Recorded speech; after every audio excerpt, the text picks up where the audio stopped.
think we'll just maybe give it 1 or 2 more minutes, see if anybody else comes. So help yourself to snacks, and we'll start in just a few minutes.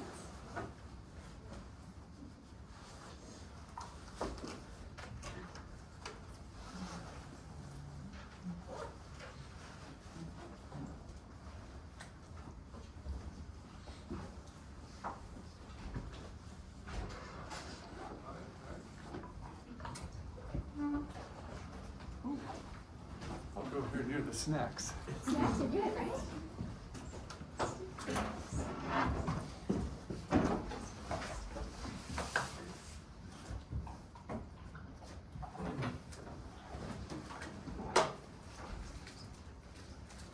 Okay, you feel ready? Sure. Yeah.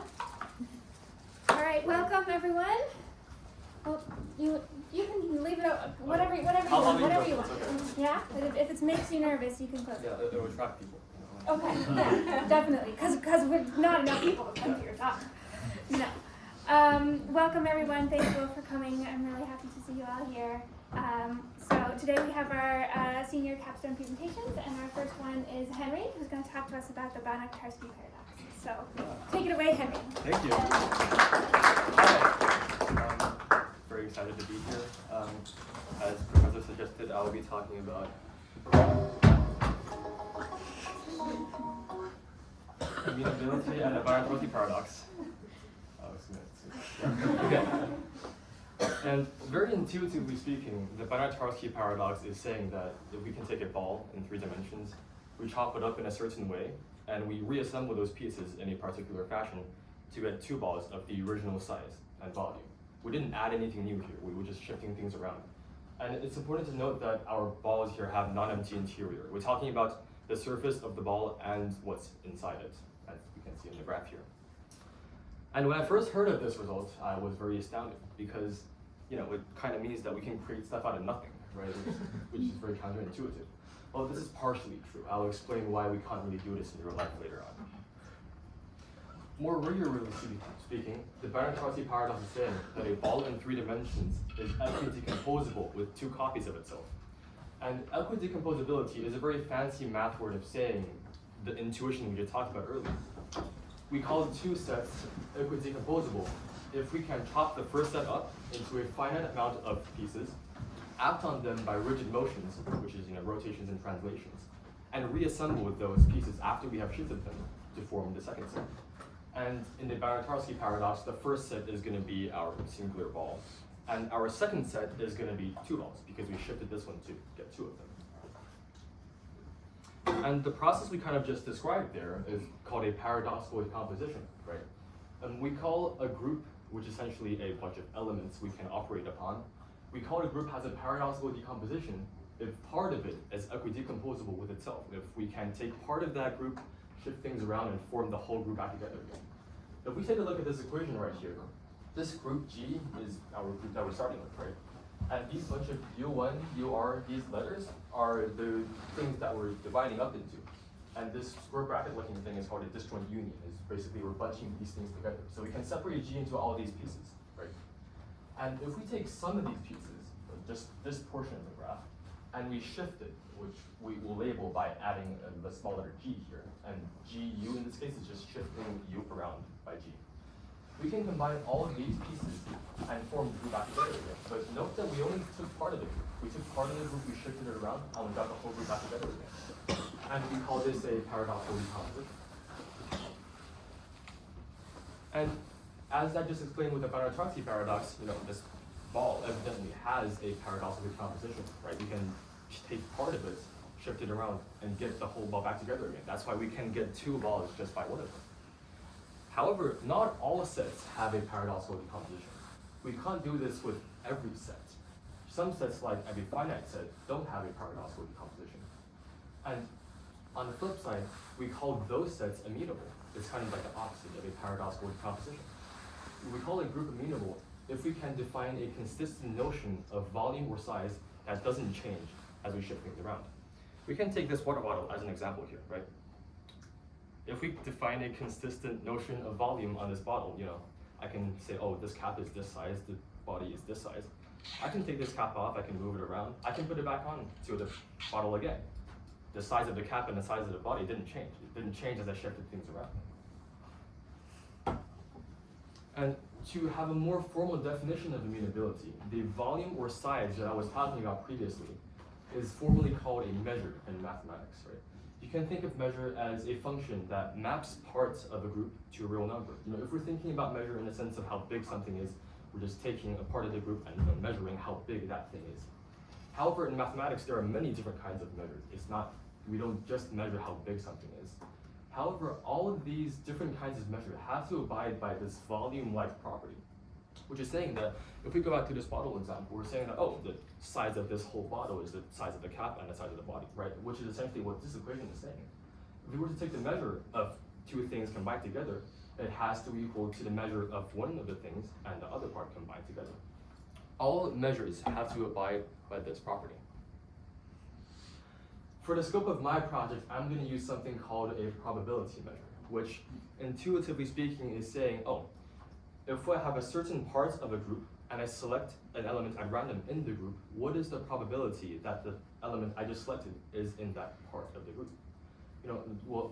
The probability measure of a whole group is obviously going to be 1, because if I select an element from a group, 100% of the time it's going to be in that group. And it also abides by this additive property I was just talking about. I'm going to give an example to understand kind of what measure is. Say we have an example set here with 4 elements, right? I can define a probability measure, and this symbol, which is called mu, is just the symbol of the measure. This means we're taking the measure of this element. And we can take the measure of each of these elements to be 1/4, because intuitively speaking, if I were to take an element at random from this set, the chance that I'm selecting any of these things is going to be 1/4, right? And if we were to try to verify the additive property we were talking about earlier, we can try to take the measure of A and B. What's the measure of A and B? Well, it's going to be 2/4, right? Because if I select an element at random, the chance of it being A or B is going to be 2/4, which just so happens to be the measure of A plus the measure of B. So you can see that this measure abides by the additive property we were talking about earlier. After we have defined measure, now we can formally kind of define amenability here. Amenability is essentially saying that this idea of measure or volume, it doesn't change after rigid motions. We can shift things around however we want and the measure doesn't change. In mathematics, this is called left invariance. A in that equation right here is going to be part of our group, right? And GA is going to be a mathematical notation of us shifting the part A around by G. The measure of the shifted around part, GA, is going to be same before we shifted anything. That's called left invariance, and that's what amenability means. If we were to take this example set to verify its amenability, we can try to map these sets on a square. These are the exact same thing, we're just using a more graphic representation here. We can see that the measure of these 4 parts is still 1/4. If I select a point random on this square, the chance of that point being in either one of these quadrants is going to be 1/4. I can try to shift things around, right? I can rotate this entire square clockwise by 90 degrees. I get this thing. A goes to here, B goes to here, C goes to here, D goes to here. The chance of me selecting a point at random and it being in this quadrant is still 1/4. The measure of A shifted rightwards to here hasn't changed. We can see that this group is an example of an immutable group.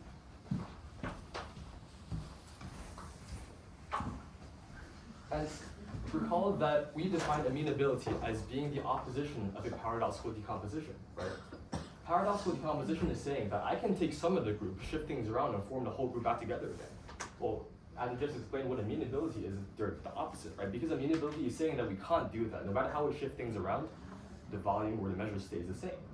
We can see that a group being a non-amenable is the same thing as it having a paradoxical decomposition. And if a group is amenable, that means it doesn't have a paradoxical decomposition. These two are exactly the same definition, they're equivalence definitions. To further our understanding of these equivalence definitions, I'm going to use the free group F2 as an example. The free group F2 is essentially every possible string of letters, which we will call a word here, formed by these 4 characters, A, B, A-1, and B-1. We can kind of join these characters next to each other and form all kinds of possible words. There is no limit to our length here. However, we define a rule. if we see A next to A negative 1, or A negative 1 next to A, we cross them out. The same thing goes for B negative 1, and B negative 1 and B. So we can have words such as A, B, A negative 1, a bunch of A's or a bunch of B's, but we can't have words such as A negative 1 and B, because we would just cross out the A and A negative 1 and we get B. Another way to represent this free group F2 is with this graph, right? We can map every possible element of that group onto this graph, which we call a Cayley graph. The way we do it is, let's say we take the word AB, for example. We define moving right as adding an A to the word, moving left as adding an A negative 1, moving up as adding a B, and moving down as adding a B negative 1. How do we get to AB? Well, we have an A first, right? So we move rightward to this point on the graph. And then we have a B, so we move up.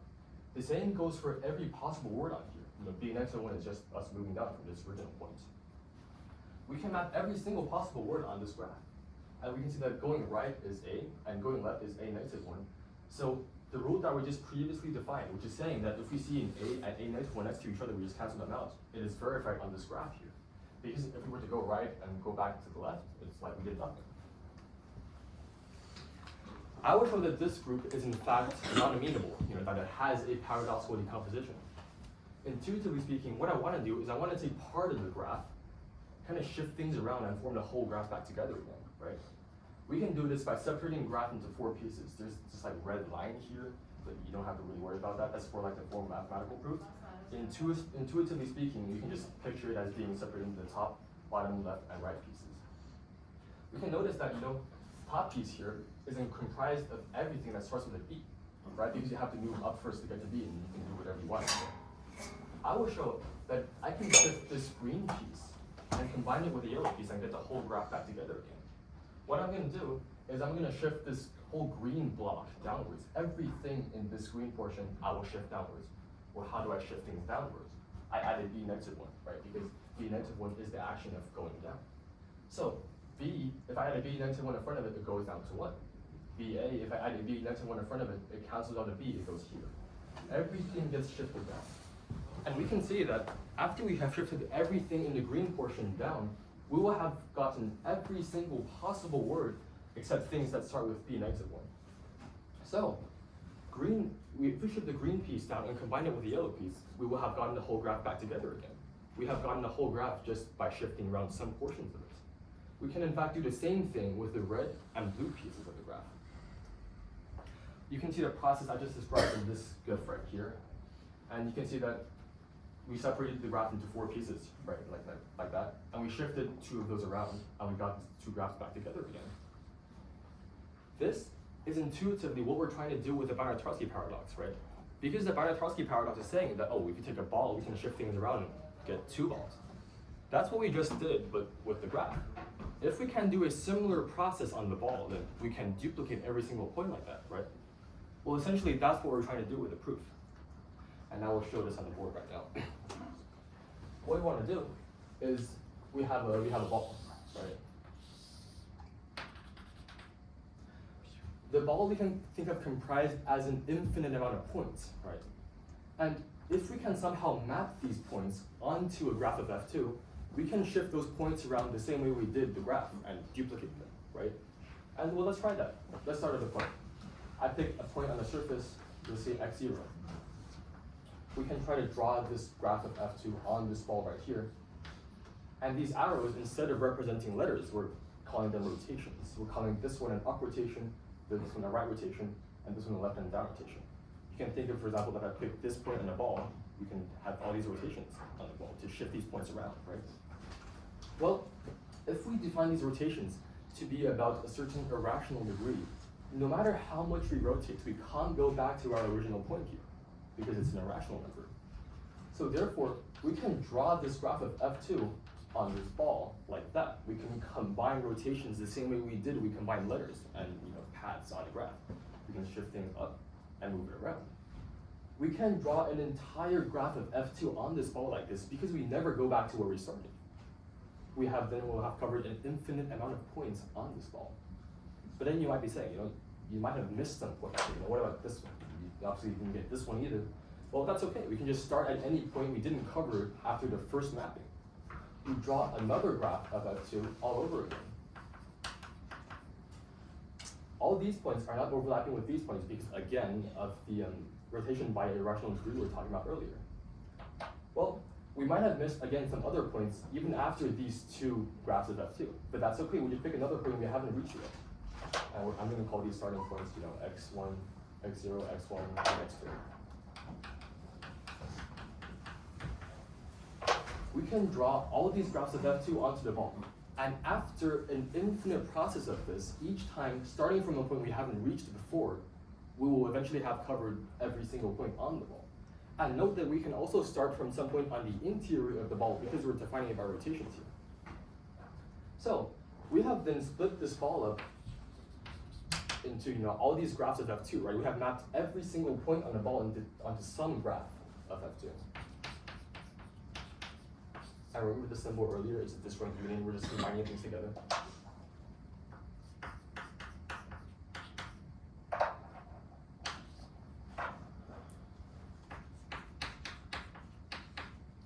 Every single point on the ball is now in some graph of F2. And remember how we shifted the graph of F2 earlier by separating it into 4 portions and shifting 2 of them around and combining them back together again? We can do the exact same thing, but with an infinite amount of graphs here. We still divide all these points into 4 portions, except that, for example, one portion is not only going to be just this top portion of this graph, it's going to be the top portion of all of these graphs. The bottom portion is going to be the bottom portion of all of these graphs. The left portion is the left portion of all of these graphs, and the right is the same manner. We can operate on these 4 subsets the same way we did that one graph of F2, just on an infinite amount of them. We will then have essentially duplicated every single point on the ball in this manner, and we get 2 balls. We can now return to the GIF I showed earlier in the presentation and have a better understanding of what it's trying to say, right?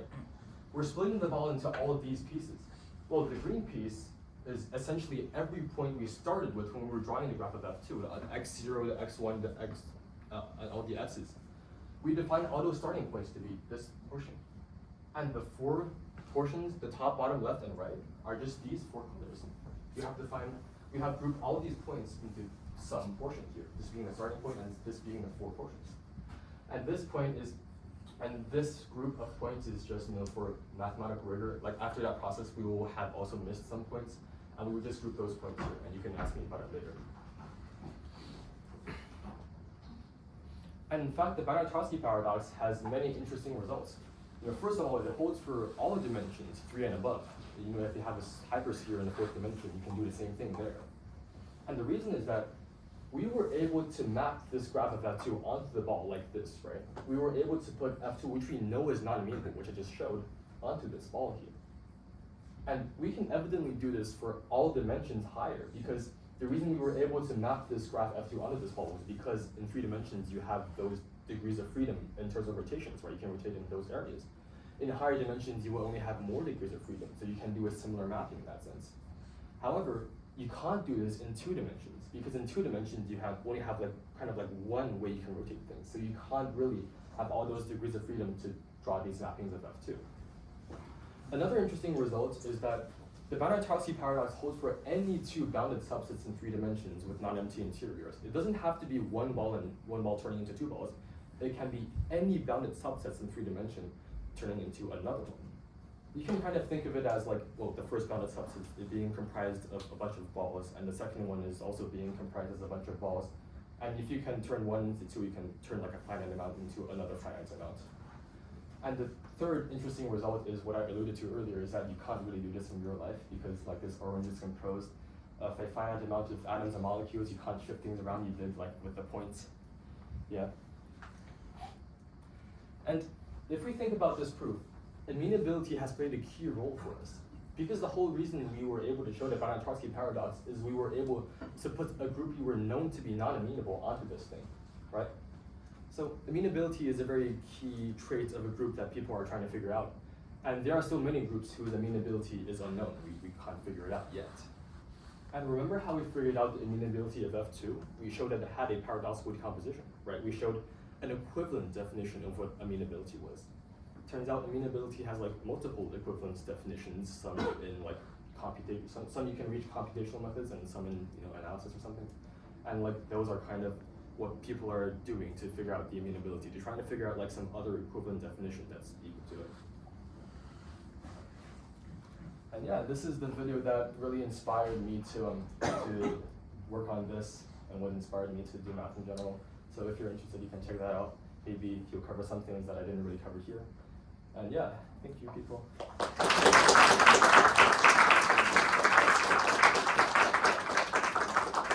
Any questions?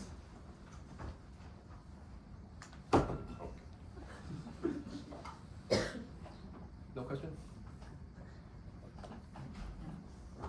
Tell us about that picture in your video there. It looks like a porcupine. This one, yeah. So you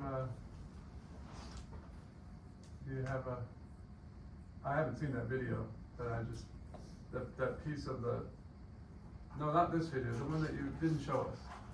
The little still. This one, yeah. Yeah. Yep. Can you say anything about why that porcupine is sitting there? Sure. Well, this is a ball, right? And like, this is more like a visual demonstration of how it's a piece of a ball. I mean, look, that's the entire ball actually. Like it seems like it's like a porcupine, right? But like it's a more visual representation of how you can express all points on the ball, everything on the ball with a point. And like the proof shown in this video is a bit different than the one I used because, well, Vsauce is saying that, oh, we pick a random point on the surface and we draw a line from the surface to the center. And we only have to shift the points around and like the line just follows along in a sense. And so like he's basically decomposing the ball into a bunch of these lines that emanate from the center. And like that is the whole ball. It's just like you have just a bunch of lines in that sense. Okay. Yeah. I came in late, and so I apologize if you already covered this. I'm interested in your construction of putting these copies of F2 in the ball. Yeah. Do I understand right that a choice of a point and a group element of F2 maps to a new point in the ball? I'm sorry, I don't I guess I'm trying to figure out like how these groups are sitting inside F2. Is it the idea that, okay, given a base point, the group is operating on that point to create to like map to new points in the ball, or by the rotations, or? Well, if we start at any point, right, Yeah. we can kind of get to an infinite amount of points by rotating it via two rotations and their opposite rotations. Okay, yeah, maybe this is what I'm confused about. What does it mean to rotate a point in this context? Yeah, okay. So, like, we can kind of think about all these points as being reached from this point, right? Like these points are just like a bunch of rotations acted upon from this point. And it's rotating around, so maybe this is really simple. Is Yes. it rotating around the center of Yes. the ball? Yes. Oh, okay, I see. Okay, I didn't catch that at first. Thank you. Like that. Okay, yeah, got it. Yeah. Thanks. Do you use the same, do you just at the outset like pick one irrational number and then use the same one throughout all? You know how you don't Yep. rotate by an irrational Yes. amount, you just pick some irrational alpha and then use that for all of your graphs, or can you change that graph to graph? It doesn't, it's not a trick, I was just, I was no. curious, like. I mean, like in my proof, I use the same number, which is like if you're curious, it's this one. And I use the same number. I'm not sure if you use a different number that it was still. I'm not sure, but maybe. But you did, and it works if you do, and so then this is. I use the same number. I use the Yeah, same. and it's sort of an open question about whether you could change that. That was awesome. Thanks for sharing. In some of your extracurricular exploration of this topic, I'm a Vsauce enjoyer myself. Have you stumbled upon any? I don't want to say that the word application or a pure math seminar, but like this paradox, does it exist just to demonstrate that math gets really weird in high dimension, or does it get used in other places? I'm a statistician. That's my thing. Yeah, I think like I actually was looking into this like yesterday evening. So thank you for asking. Well, like if we think about the Banach-Tarski paradox, it's saying that we can't place a certain measure on this group, right? Because if we can, then we have like this contradiction. So it's basically saying that, okay, I'm gonna kind of read from my notes here, like a probability measure is finitely additive, it's rotationally invariant, it's non-zero, and if we try to assign a measure with these few properties on the ball, we can't.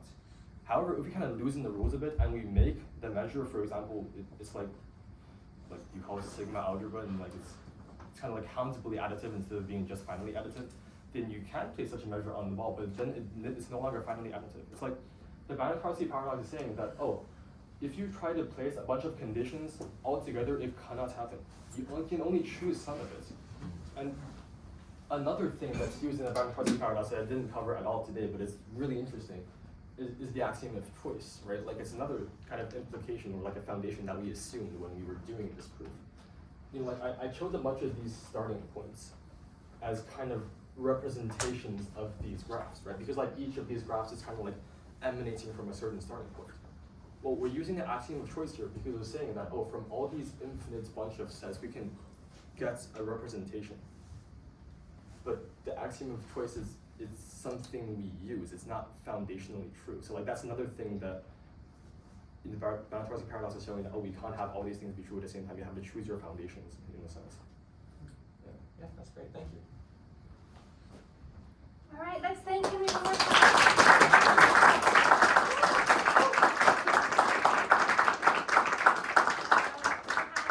About a 5-minute break, and then at 11:30 we have Jack, who's going to talk about the lamplighter. Please help yourself to snacks. That's what they're here for. Just say if I wasn't interrupting you, So just briefly, I started out there on my advisor when I was an undergrad, was never known why I was chosen.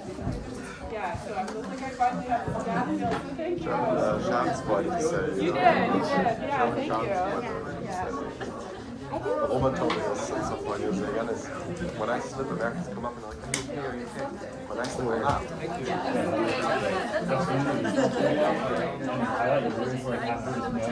Yeah, I mean, exactly. If you give them the crying attention, they'll cry. But if you ask them, no. I think this is what my parents do. I like them actually. Yeah. This is a really technical argument too. I think you did a really good job. But I also did not think about it. When I thought